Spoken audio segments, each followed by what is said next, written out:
સૌથી મોટું અપસેટ એ ભૂપત ભાયાણીને લઈને છે। છેલ્લી ઘડીએ ભૂપત ભાયાણીના સમીકરણો બદલાયા હોવાની ચર્ચા થઈ રહી છે। ભૂપત ભાયાણી નજીવા વોટોથી એ હાર અને જીતની એ ખૂબ નાનું અંતર, એટલે નાનું અંતર જિલ્લા પંચાયતની અંદર જો વાત કરવામાં આવે, હું નાના અંતર એટલે 1000, 1500, 2000ની નથી વાત કરી રહ્યો, નાનું અંતર એટલે 500ની અંદર મતોનું એ વાતચીત કરી રહ્યો છું કે એ મતોની અંદર આ એ બેઠક ઉપર પરિણામો સામે આવે। ભેસાણ જિલ્લા પંચાયત સીટ ઉપર એવી આંશિક શક્યતાઓ વ્યક્ત કરવામાં આવી રહી છે।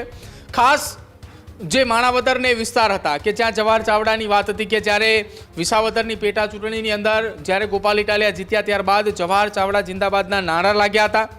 એ નારા કેમ લાગ્યા, શું કામ લાગ્યા, એની પાછળનું કારણ એ સૌ કોઈ જાણે છે કે જ્યાં પાછળ એટલે કે અંદર ખાને જે ખેલ થયો એ હવે આ સ્થાનિક સ્વરાજ્યની ચૂંટણી પહેલાં બરોબર જ્યારે એ મતદાનની પહેલાંની વાત કરવામાં આવે, જવાહર ચાવડા વિદેશ પ્રવાસે હતા, એટલે આ વખતે એમનું શું સમીકરણ છે એ જોવાનું રહેશે। મતદાન પૂરું થયા બાદ આખું એ પરિણામના રિઝલ્ટો આવ્યા બાદ શું કઈ ગણિત સામે આવે છે એના પર એટલા માટે ધ્યાન રહેશે કે જવાહર ચાવડા વિદેશ રહ્યા તેમ છતાંય શું કોઈ કામગીરી તેમની ભૂમિકા ખરી કે કેમ?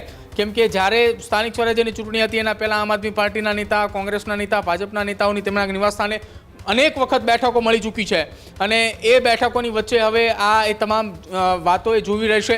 ખાસ ઇકોઝોનની ચર્ચાઓનો મુદ્દો હતો જેના કારણે ગોપાલ ઇટાલિયા જીત્યા, જે જૂનાગઢ ગ્રામ્ય અને વિસાવદર વિધાનસભાના અંતર્ગતના કેટલાક ગામડાઓ પણ ઇકો સેન્સિટિવ ઝોનની અંદર આવી રહ્યા છે, એની પણ ચર્ચાઓ છે।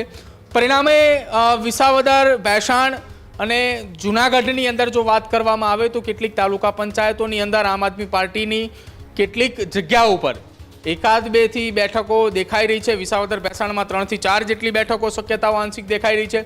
જૂનાગઢ જિલ્લા પંચાયતની અંદર પણ બેઠકો એ તેમની આવે તેવી શક્યતાઓ એ પત્રકારો વ્યક્ત કરી રહ્યા છે, પરંતુ એ કેટલી બેઠકો આવે, કેમ કે 3 અથવા 4 બેઠકોને લઈને ચર્ચાઓ ચાલી રહી છે। 3-4 બેઠકોની વચ્ચે કઈ જગ્યા ઉપર શું મતદાન અને કયા સમીકરણો, તેના ઉપર સૌથી મહત્વનો મહોર કે છેલ્લી ઘડીએ મતદાનની અંદર કયા વિસ્તારની અંદર કેટલું વધારે મતદાન, કેમ કે જે બૂથો હોય છે એ બૂથોની અંદર ભાજપ અને આપના એ સમીકરણોના આધારે થતું હોય છે કે બૂથ 1 થી લઈને 10 નંબરની અંદર સુધી ભાજપના એ કોર વોટ હોય, તો સામે પક્ષે વાત કરવામાં આવે 11 થી લઈને 15 સુધીની જો ચર્ચાઓ કરવામાં આવે કે જ્યાં આમ આદમી પાર્ટીના કોર વોટ હોય તો એ બૂથની અંદર એ પ્લસ માઇનસ થાય તેવી સંભવત શક્યતાઓ વ્યક્ત કરવામાં આવી રહી છે। ત્યારે જ ન્યૂઝરૂમ ગુજરાતની યુટ્યુબ ચેનલને સબસ્ક્રાઇબ કરો અને ઇન્સ્ટાગ્રામ અને ફેસબુક પર ફોલો કરો। અપડેટ રહો, સત્યની સાથે રહો।